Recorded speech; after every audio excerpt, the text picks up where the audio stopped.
Welcome to our discussion on Your Book Means Business. I am the author, Honorée. I am the author of, with this book, 67 books.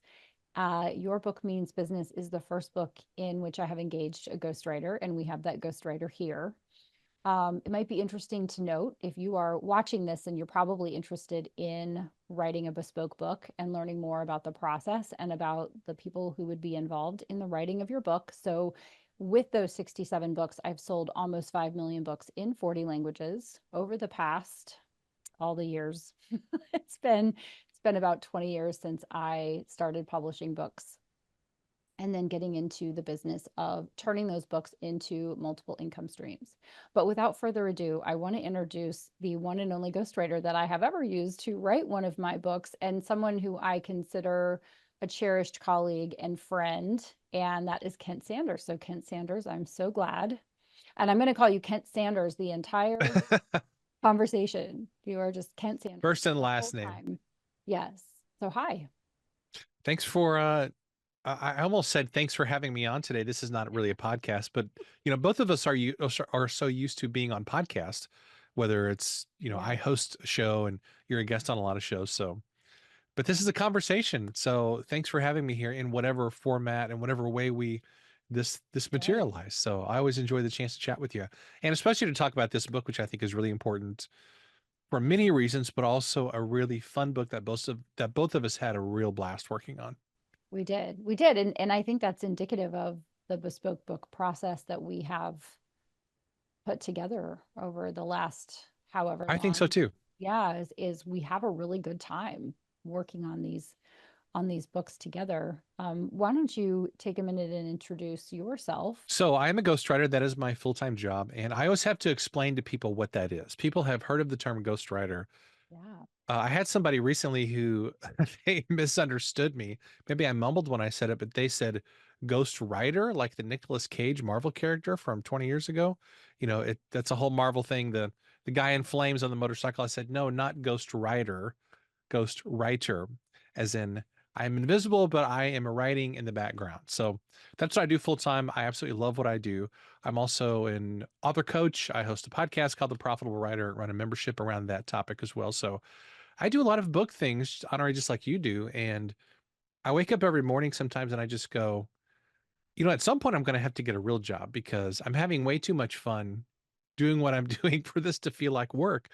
Most of Yeah. the time, I feel really blessed and privileged to get to help authors and writers, whether that's writing books for them or helping them in some other ways. So it's kind of like a dream come true. I feel blessed every single day.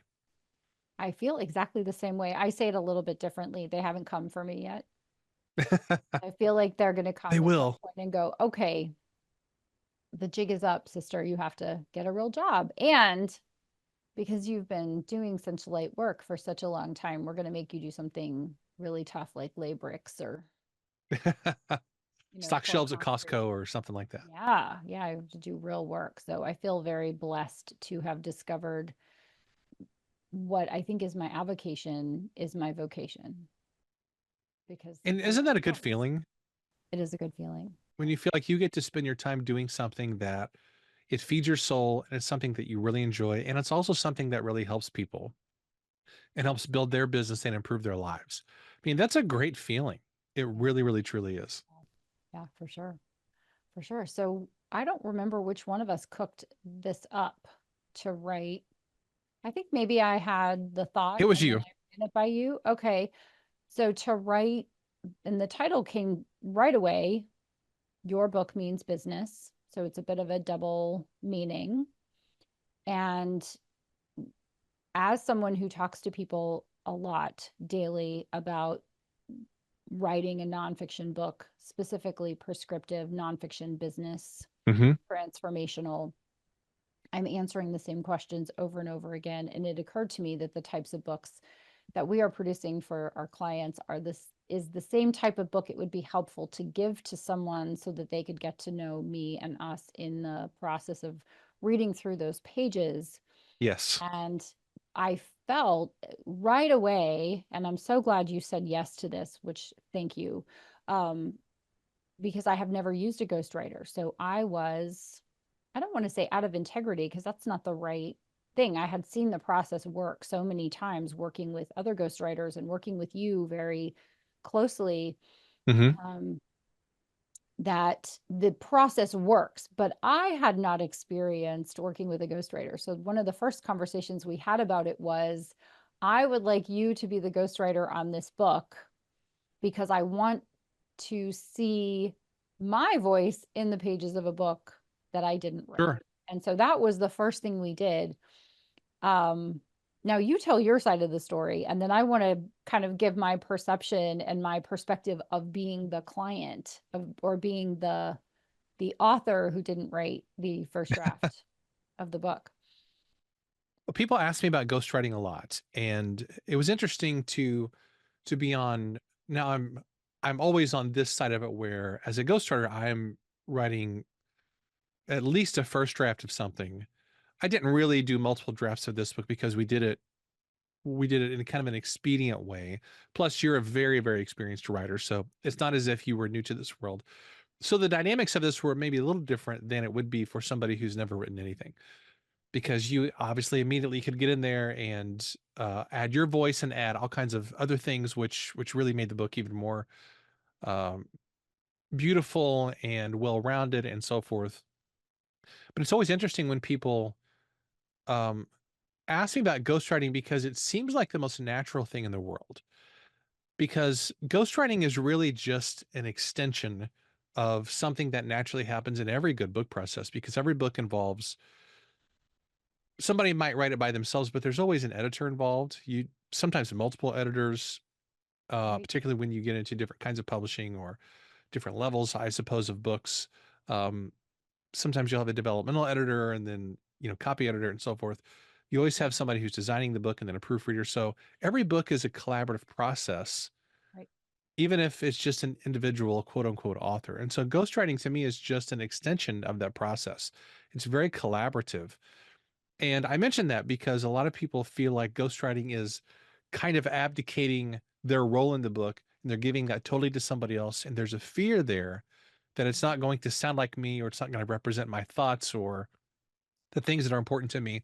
When that's not, if it's done correctly, which of course I think we do it at a very high level. If it's done well, it actually enhances that person's voice. So I hope that that's what you felt as and I'm sure you were nervous seeing kind of the first draft of the I book. wasn't. No, I've been to this dance with you before, right? So I had seen authors come to the process and trust us and engage and meet with you and like you. And I've had conversations with them, so I have their voice in my head. And then reading their book, I could 100% uh, see that it would happen the same way. 100%. Totally. What was so interesting is that I'm a proficient professional writer, and we did one 90-minute conversation. Hmm. And out of that, you sent me a 15,000 word first draft with stories, with thoughtfulness, with ideas of a way to describe, and I'll give one right off the bat, which is the Savile Row custom suit. So you had heard me talk Yes. about the difference between off the rack, made to measure, and bespoke. And Yes. we do bespoke books, and gentlemen are the majority of our clients for no other reason than that's who we've worked with so far. But come on, ladies, we're ready for you. We're ready. However, men typically know what a bespoke suit is. Men get more custom clothing than women, Yes. right? Right. So that's something that they understood. And so you went right to Savile Row and made that connection. I didn't say that when we were talking, but you brought That's that depth correct. to the process, and also talking about Top Gun. Yes. And I was like, the rocket ship went really fast, right? But you brought in you brought in the you rounded out the example, which is the power of a great ghostwriter, is that they hear, not unlike a coach, they hear what you are saying, they hear what you are not saying, they hear what you're trying to say, and they bring that all in So I was not nervous at all, but it was really interesting when I calculated the number of hours that just that first draft saved me. Now, I do want to Interesting. point out, yeah, I do want to point out that you had made the mention that they're delegating the process to someone else and they're not working on it, which is not our process at all. We get everything from, I want to automagically become an author. I don't want to read it. I don't want to look at it. I want you to interview me. I trust your judgment. Show up when you have a book. Yes. To, I want to be involved in every level of the process. I want to Right. see every Right. draft. I want to see every, when it comes back from the editor, I want to see that. When it comes back from the proofreader, I want to see that. I want to see the revisions. I don't want to see the administrative work, but I want to see the revisions. And so if an author wants to be the one to add that in, they most certainly are welcome to do that. We just Yes. build that into the process. But generally speaking, the folks that come to us are too busy doing the other things that they originally thought prevented them from writing a book in the first place. That's right. Yeah, I tell people all the time why when people ask why should I hire a ghostwriter, and I liken building a book to building an actual building, constructing a building, Yeah. because if I were building a new house, I would probably not go and hire a contractor to coach me on how to build my own house because they would be very frustrated. I barely know the difference between a 2x4 and a 2x6. Now I'm exaggerating a little bit. Of course I know the difference, but there's a reason that you hire a contractor to come and build your house for you. It's because they're going to do it much faster and with a level of excellence you would probably not do by yourself unless that's your actual craft, unless that's your career. And the type of person that we typically work with is somebody who is way too busy running their business to write a book themselves. If you're not used to writing a book, if you don't really know how to structure a book or how to frame it in such a way that's going to get you more of what you want, it's going to be really difficult for somebody to take hundreds of hours out of their life to do that. And probably it's going to be very frustrating. So I think what we do is, it's obviously very streamlined, but it's also we strive for a high level of excellence. And I like what you also mentioned about somebody can be as involved or as not involved in the process as they want to be. We work with some authors who like to get in there into the document and change words around and add their voice and add little things here and there. And then we've Yeah. worked with others who are way more hands off. So Yeah. authors always kind of have the option of how much do you really want to interact with this process. But typically it goes a lot smoother when people kind of just let us do our thing and they don't have to worry about how to word this or that or the little details, that type of thing. They have the option to make those changes, but they don't have Totally. to be so hands-on because they're concerned that what they're going to Totally. get is not excellent at the end. Yeah, Yep. so we decided to do this book because we wanted our prospective clients to have a full understanding of the entire process. Yes. But I'm thinking perhaps some people will not read the book. They will just watch the video. So And that's totally okay. that's totally That fine. is totally okay. The book is Yeah, great. It's a very fast read, but I think after someone talks to you, and sometimes they talk to me as well. They want to talk to the ghostwriter. yeah, Um, Typically after that, they have a lot of their questions answered. So maybe they may not need to, read through the whole book, or maybe they're just really, really curious and they want to know the details in the process. In yeah, which case, that's why we did the book to begin with. right. Well, I would love for because the ghostwriting starts the process. Let's talk through the process from maybe a 30,000-foot view. Sure.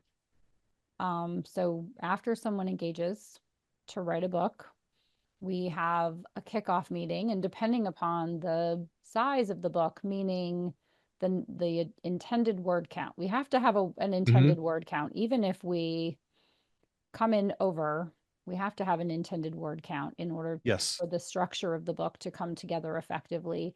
We have a kickoff meeting. We have our publishing coordinator. We have our ghostwriter. We have me, the executive producer, and the author join in a Zoom meeting just like this one. And we agree on a few things. One, We agree on the timeline of the book. So we have an intended publication date Hmm. and the benchmarks.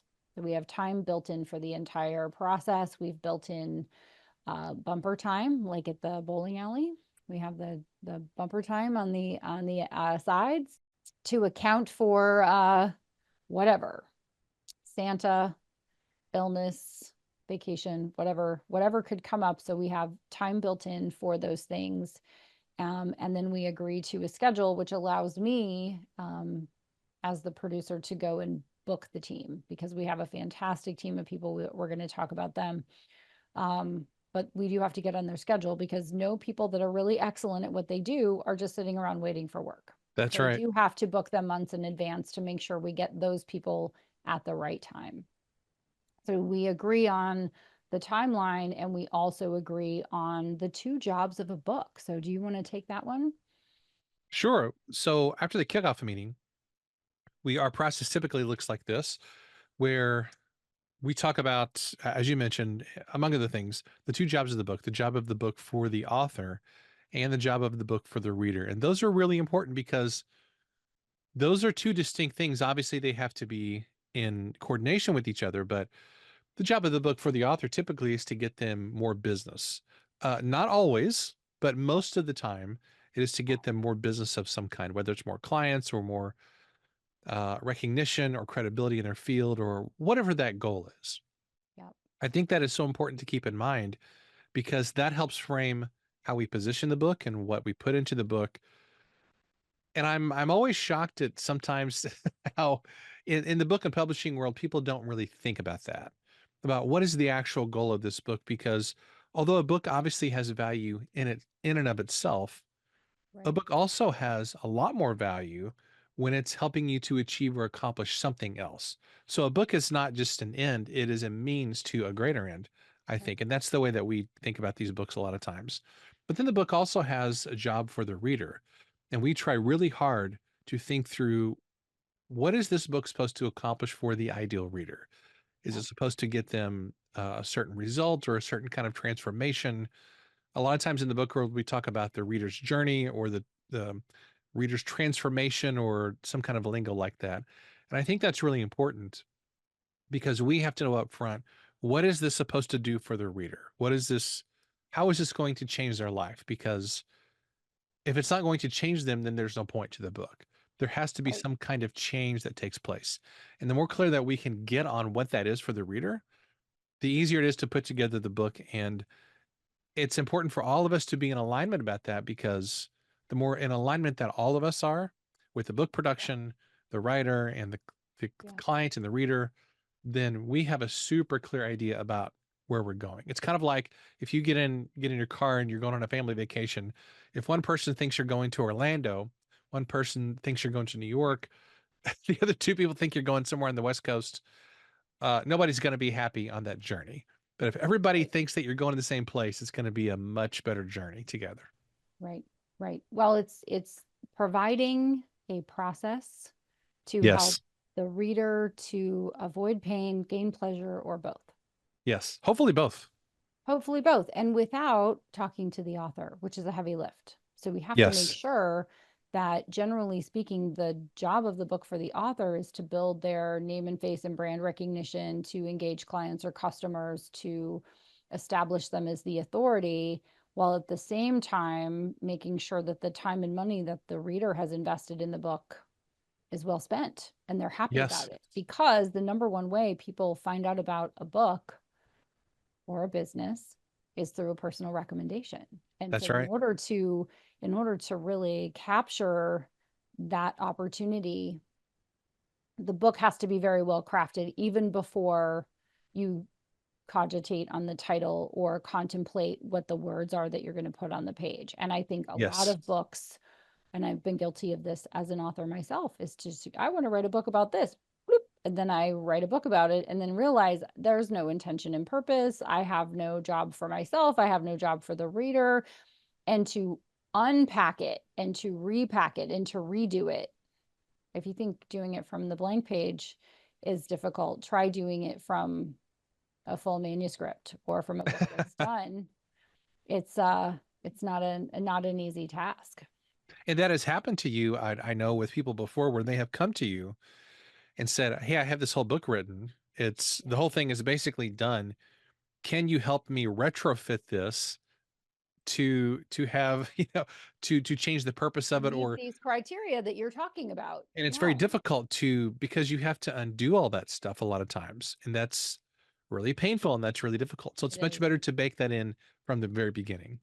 Yes. So, um, once we have that meeting, that allows you, right? So we have the kickoff meeting and we decide Hmm. on the job of the book for the author and the job of the book for the reader. That then allows you to work with the author Yes. over the weeks and or months that it Uh-huh. takes to create that final first draft. So talk Yes. through what that looks like. I mean, for us, it was very basic because we had been there before and it was not a challenge. But for the author that is going to have to meet with you a few times and talk through that process, how do you know what questions to ask? And how do you know how many times you have to meet? How many times do you have to meet? What does all that look like? Let me back up a little bit. So those are Yeah. great questions. We have refined the process, each project we've learned a little bit more. And one of the things that we learned early on was how helpful it is to have some kind of a document at the beginning before we dive into writing the book, before I start meeting with the author and gathering content. It's helpful to have a document that outlines not just the job of the book for the reader and for the author, but also what is the actual book outline? What are some of the ways that this book is different and distinct from other books that are kind of like it in the marketplace? Yep. So we think through a lot of those kinds of things. What for me, I think through because I was an educator in my former life, I always think through what is the key idea of the book. What is if you have to distill the book down into one key thing, what is that thing going to be? That's kind of like the North Star that guides everything. So we Right. have a document where we go through all those things, and then you and I and the author talk through those and make sure that they're correct. Now, sometimes the book outline does change as you go through the process a little bit. That's a natural part of the creative process, but it's really important to have a clear pathway forward for these are the probable chapters we're going to be using in the book. These are the questions that I'm going to be asking you as the author. These are the topics that I'd like to address. And we once we have all that established and we are in agreement, then I set up a series of meetings with the author. And the number of meetings depends on how long the book is. For let's say a book of 15,000 words or so, I'll typically schedule at least a couple of meetings consisting of probably 60 to 90 minutes each. It changes with every project a little bit, Yeah. but it just depends on the length of the book and how much content that we need. Typically, in those conversations, I will gather about 5 to 7,000 words of usable content for the book that then boils down a little bit. We don't use everything, of course, that we talk about on those calls, but that's the rough content for the book. And then after we have those calls, I take that material and I create a first draft of the book out of that. And then we can talk more about that process in detail if you want to, but that's really Sure. the Yeah. gist of it. Sure. Well, there's an outline that's created with the intended chapter titles and the ideas of the Hmm. chapter, and perhaps we're getting closer to a title and a subtitle, which has its own science Right. applied Right. to it. And then we all come back together. The team comes back together. We've read through the outline and we agree or we don't on the direction of the book. Now is a good time to course correct if Yes. anyone is not in agreement. I'm going to add in my experience and my years to the book process. The author is going to add in their experience and their Hmm. education and their knowledge to the outline to make it even better. And then that is approved before we move on to Yes. you creating that first rough draft, which I call it the ugly dirty draft because it's just not great yet. The it's like pulling a diamond out of the ground and That's going, right. where's the diamond? Well, it has a lot to go through before it becomes something that you're going to put in a piece of jewelry. So the same is true with a Absolutely. manuscript. It's going to be a rock. It's going to be a That's true. diamond, but it's not going to resemble what it will look like in its final form. And yet we agree that now this draft is moving in the right direction. We are not there yet, and we're very clear on that, but we're That's right. moving in the right direction.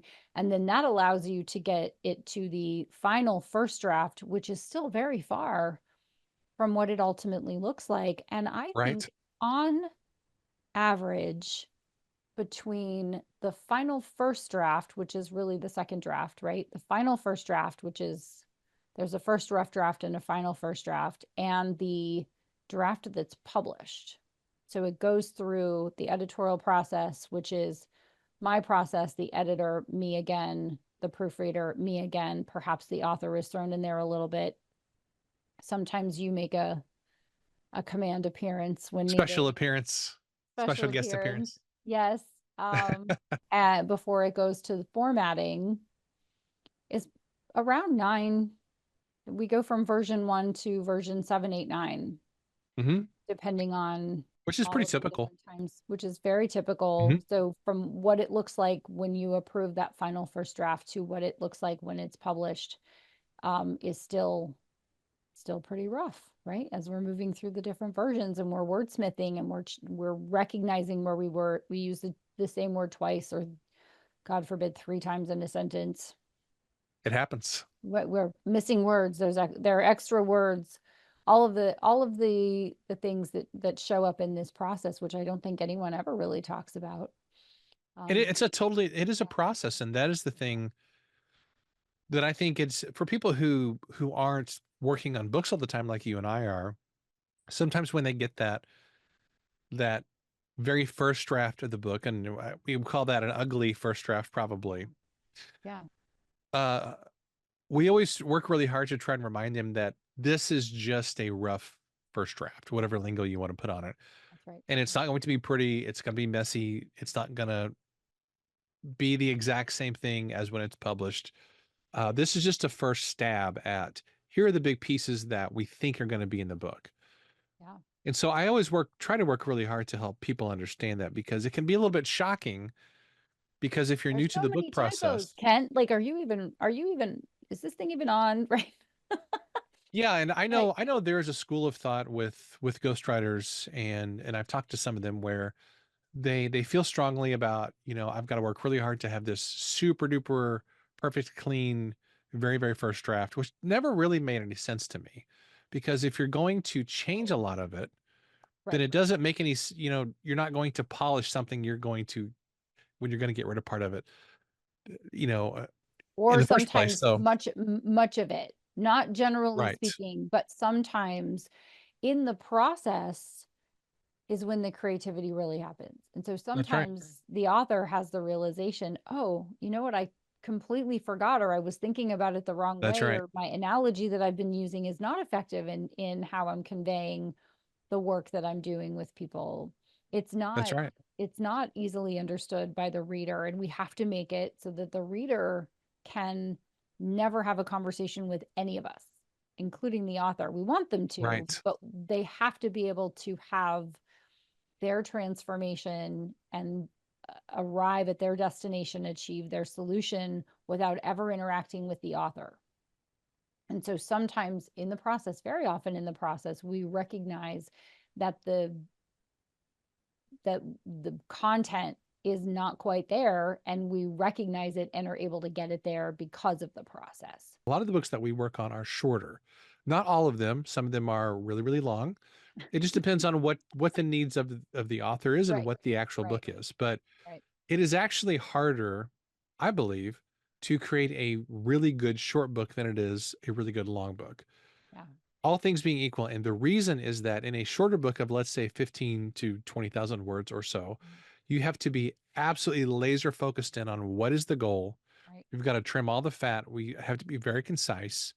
Yep. It is easier to actually do a longer book in many ways because you can add in more stuff and you have time and room to explore things. It's kind of like the difference between a 3 hour Martin Scorsese movie versus a 22-minute episode of Seinfeld, where every line of dialogue has to be laser focused. The jokes have to land. It's very concise.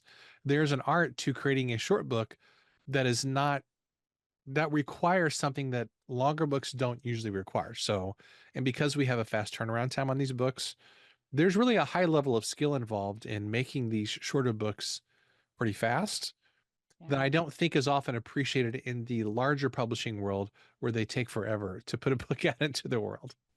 Yeah. So do you want to, I want to talk about the rest of the process. So let me talk about that and who's Sure, involved in that. And then I want to have you talk about the myths or the misconceptions around sure. ghostwriting.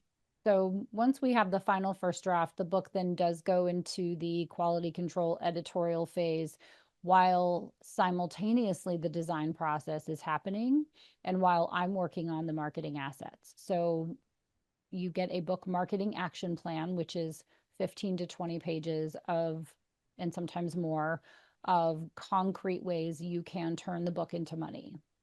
So Hmm. it's a very specific process that I've developed over hundreds of books. So the dozens of books that I have written and published and sold and turned into multiple income streams. So I understand how to convert books into money for businesses, for business owners, for people who are jumping into new um, income streams, becoming consultants after being CEOs, that sort of thing. Hmm. And then there are other assets that I share with authors that are proprietary and completely custom, just like the book. And so we won't talk about them here. But there are other assets and they make sense and they are provided to the author in part of the publishing. So while all of that is going on, we also have a publishing coordinator who is setting up the retail accounts if that's appropriate. Some books are never sold, some books are just gifted Hmm. to generate business, but most books are sold on retail sites. And so we have a publishing coordinator who makes sure those are set up and ready to go so that the book is published on time and effectively and correctly. And I'm also working with the designer to make sure that the cover is a custom cover that is either in alignment with your brand colors or in alignment with the genre of book that you are working in and wanting to stand out in as well as fit into. So I am working on that custom cover design as well as the custom interior design with the designer, and we're going back and forth. So as the author, you're getting, do you like this? Do you like that? What do you think of this? What do you think of that? And we're making it more and more custom and more professional as we go along so that no other book looks like your book unless someone takes your design, which they really can't do. But the interior of the book is in concert with the cover design of the book. It is in concert with your brand, if appropriate. And sometimes it is, and sometimes it isn't. Sometimes it's very much on brand in terms of colors and design and font and those sorts of things. And other times that just does not make sense. And that is a strategic decision that is made Hmm. for every single author. And so while the book is being produced, the author is doing what the author does best, whatever it is that they're doing right now, right? Building their business, um, spending time with their family on vacation, whatever it is that they're doing, so that we can produce a great book. And all of that takes either 3 months, 6 months, or about 12 months, Hmm. depending upon the size, meaning dimensions and word and intended word count of the book. And all of that is discovered in the pre-engagement process because each one of those has a different investment size, a different calendar commitment, and all we discuss all of that to make sure that the book size is in concert and makes sense for the author. Yes. Yeah, Now, can I use this as a little jumping off point to point out the contrast between what you're doing versus other ways of publishing? Because I think this is a really important contrast. wonderful. Sure. So you mentioned, and I think this is one of the huge things that sets what you do apart from other ways to publish. People can publish all kinds of ways. There's hybrid publishers, traditional publishers. Um, One of the interesting things about the publishing landscape today is there's virtually any way that you want to publish, you have that available to you, Yeah, which is an interesting blessing. It's not like it was 20 or 30 years ago. You have lots of options.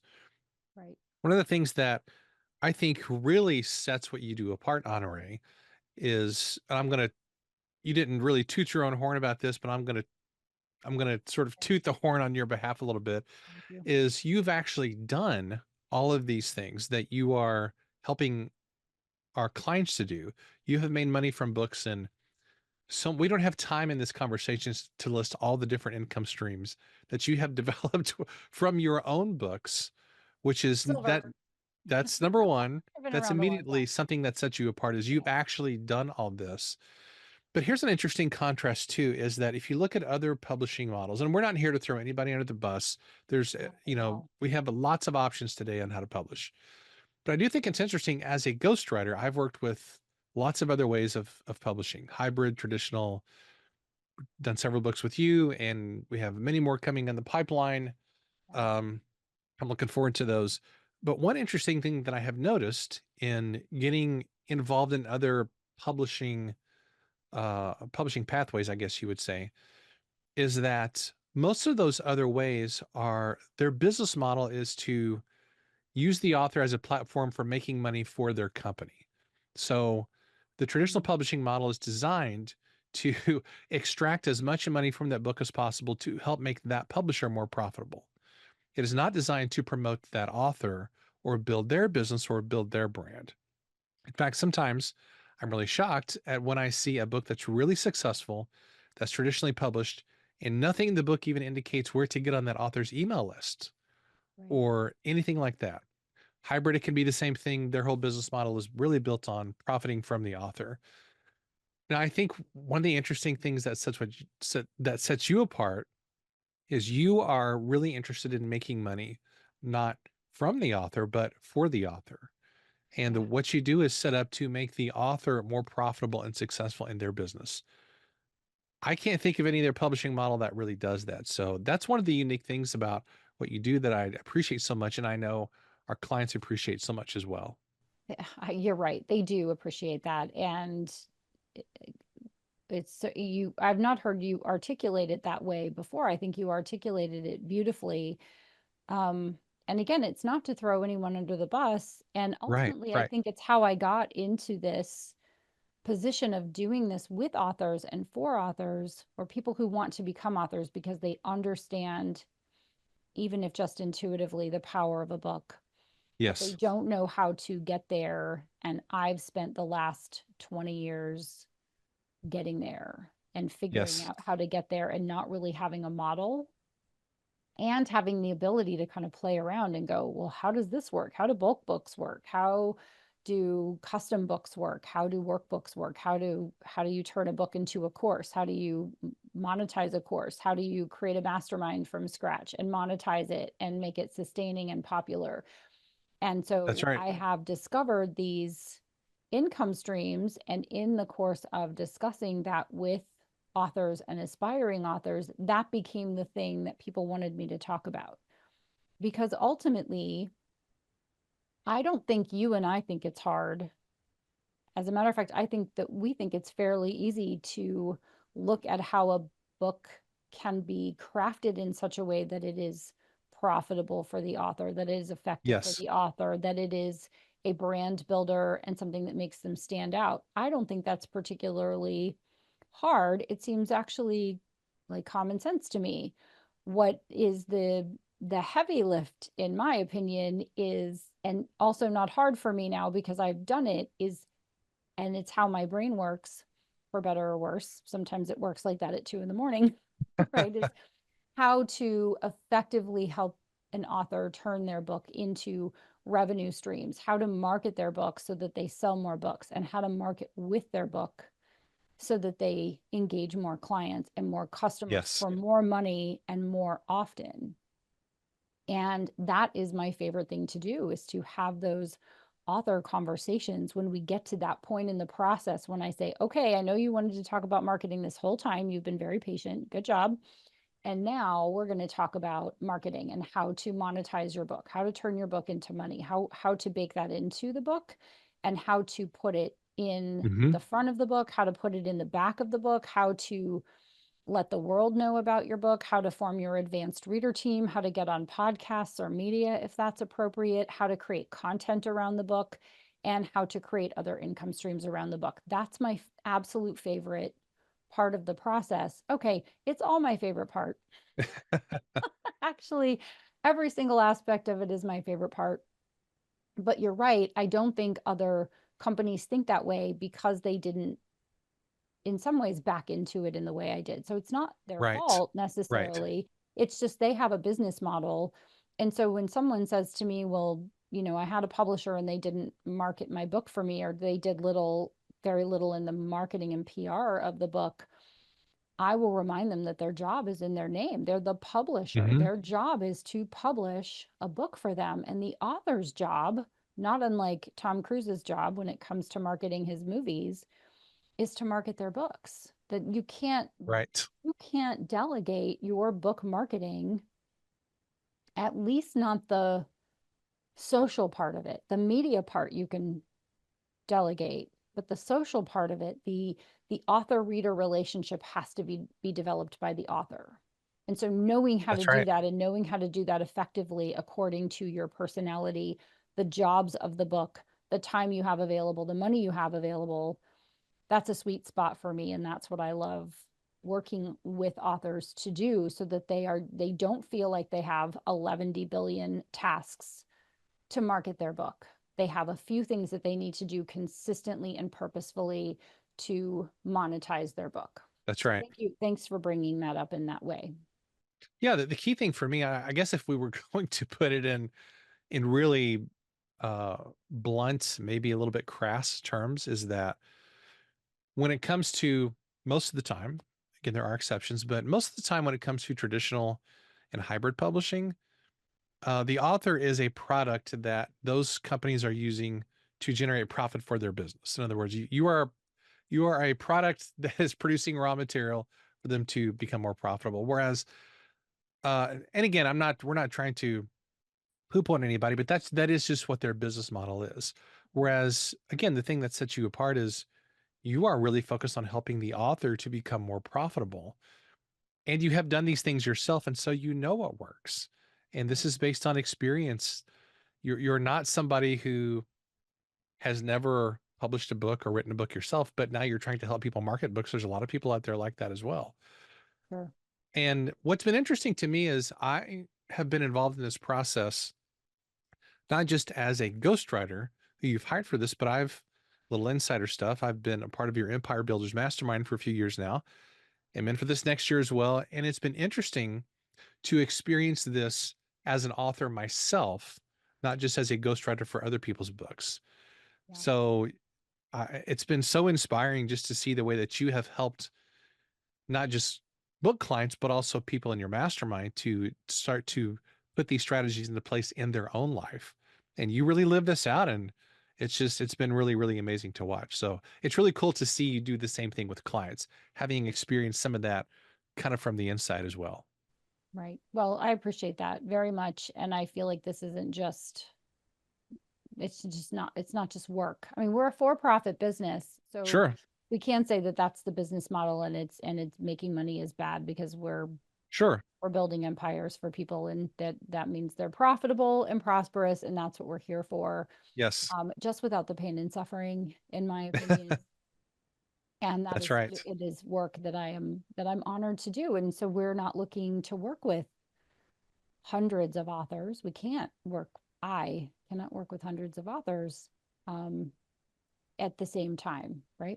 It's bespoke because it's a very few people. So the people that we do work with, we don't just produce a book and create a marketing plan That's and right. send them on their way. They become people that we look forward to talking to and interacting with. And I want the call that says I got the first client. So I appreciate that very, Hmm. very much, Kent. I think one of the last things that I wanted to cover in this conversation, and I know it's important to you, is that piece about ghostwriting where people are concerned, if I don't write it myself, am I really the author? Or how can I be sure that the author is going to get my voice?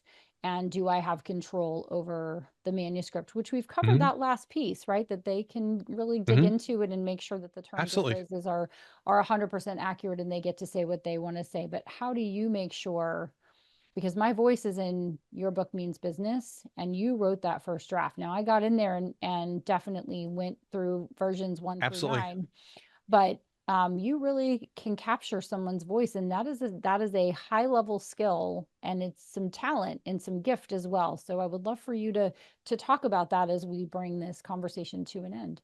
Sure. So I look at ghostwriting as, uh, to use an analogy from another field, I look at it as theater in a sense. And here's what I mean by that. So when I was in high school, I was involved in all the school plays, band and choir, and I was an arts geek. So I still am an arts geek in many ways, to be honest with you. But I loved that because there's something really fun about putting on a costume and taking on the persona of somebody else. Mm, It's really exciting and interesting to me. And I think anybody who is in the acting field probably would resonate with that concept. There's just something fun and intriguing about it. right, And that's what I try to do in ghostwriting is I try to put on the persona of that person as best as I can. You know, we can never fully get into somebody else's head, but I right, try as best as I can to learn to think like that person and communicate and write in that person's tone and voice as if they were doing it themselves. If they had the time and the interest in doing it themselves, this is what they would say. Now, how I try to do that is whenever I'm in conversation with somebody, I try to listen for the way that they talk and communicate. If they have written stuff, you know, like articles or blog posts or maybe even past books or other or speeches, whatever it is, I try to get a sense of how they communicate written wise from those assets. And right, then I just do a first draft and try to pick up on specific words or phrases that use hooks or emotional cues they're giving me. And I just try very hard to pay attention to that. And I know it sounds weird to use the word channel someone. I don't mean it in sort of like a seance kind of a sense, but I yeah, try to really let that creative voice take over a bit and go into that space in my mind where, okay, if I could put this person's skin on, this is what they would be saying in that moment. Now, of course, it's all a process and there's always edits and revisions and all those kinds of things, but that's what I try to do as a ghostwriter is kind of put on that costume of whoever I yeah, perceive that person to be, at least as how they want to show up in that book. So, like you right, mentioned, the idea of Savile Row in London and the yeah, bespoke products, that's something that I've heard you talk about a time or two. And because that was literally baked into the subtitle of the book, I thought, well, I should bring in that analogy. So I spent about an hour one day just doing some research, watching a few YouTube videos on tailors in London and how they go about their task and how they think about it. And it was really, yeah, really fun. So it is a process, but I think, you know, a good ghostwriter tries to listen for keywords and phrases, yeah, stories, and emotional cues that somebody's going to give. We all give those in conversations every day, but I think a good ghostwriter can listen intuitively and pick up on those. So that's a bit about how my process works, and it seems to have worked pretty well so far. It's always a process of again going through revisions and edits, but I try to well, just really listen and communicate in a way that that person would do it if they were writing the book themselves. yeah. Well, we have had many conversations about how you take the conversations that you have with people, where in conversation, people do not tend to complete an entire sentence before Hmm. squirrel, right? They go off on a Right. We all do tangent, or that. so you have to take those words and actually bring them together to make sense. So when you just say, I just write a first draft, you're saying, I just trained for a marathon. True. It was no big deal. True. I just had triplets. It's fine. Nothing to see here. There is quite a bit of skill that goes into it. I think the last question that I have, and maybe it isn't, but I think it's important, is you're the ghostwriter that has done most of the books, but we do have other ghostwriters Hmm. available in the process. And we have a deep bench of people who have gotten their training in traditional publishing, who work with traditional publishers. So that is the standard that we hold. That's right. And that really wasn't the question. The question is, see, I just did that. How would you turn that into a paragraph that makes sense, right? My question is actually when someone says, well, I'm a woman, I need a female ghostwriter, or I'm a man, I have to have a male ghostwriter. I know you have an opinion about it. I'd love you to share it. I think that is probably, and I do hear that sometimes in the world of ghostwriting. I think that's overrated in the sense. What I mean by that is, Yeah. I think all of us probably feels like, well, I have I have these certain qualities about myself, whether it's gender or life experience or social position or Yeah. religious background or whatever the things that we feel like make us really a unique individual. And I think Right. sometimes we underestimate the ability for other people to understand us and appreciate us and see life through our eyes. So again, I think a good ghostwriter can pick up on those things, and it's not going to be perfect, and nobody can ever truly get inside of our skin and inside of our head. But I think a good ghostwriter can pick up on those things that make you you. And in fact, a good ghostwriter can make you sound more like yourself than I think you can, because they can really draw out those quirks or those idiosyncrasies or that special lingo that you use or that vibe that you have or that style that you have.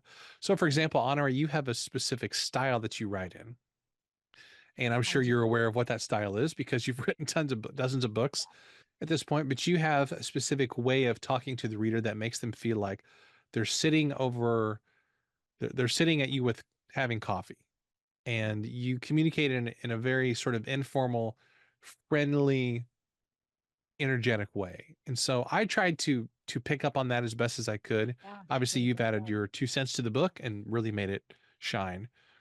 But I just try to pick up on those things um, when I'm working with somebody, as any good ghostwriter would. That's right. That's right. Well, it is definitely a skill. That is probably the number one question I get is, "Oh, you're a ghostwriter." I'm like, "Oh no."